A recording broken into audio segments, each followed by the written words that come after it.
So ito, magandang araw sa inyong lahat mga ka-idol. Share ko lang nga pala yung video nating pinost nung nakaraang araw lang, yung binutasan natin yung center stand ng Honda Click. So marami akong nabasa doon, marami nag-comment doon ng numbers sa atin. Mga ilang araw lang din daw mga ka-idol, yung butas na ginawa natin ay pag pinasok ng dumi ay stock up na daw ulit. So kung makikita mo to ka-idol, almost 2 years ko nang gamit ay hindi pa rin siya nag-i-stock up. Ito may butas to ka-idol, ayan o, kung makikita mo naman.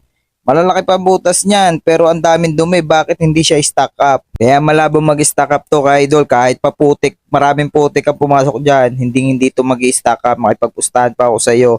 So meron pa nga nag-comment sa akin na dapat daw isang butas lang daw yung ginawa ko eh. So sobrang stock up nga, paano nga natin mapapalambot yan kasi ang daming ang kalawang sa loob, kaya ako binutasan mga 6 na butas yan para mapasok yung ehe sa loob, mapasok din yung mga kalawang na tumigas. Kaya yan ang ginawa ko. Yan,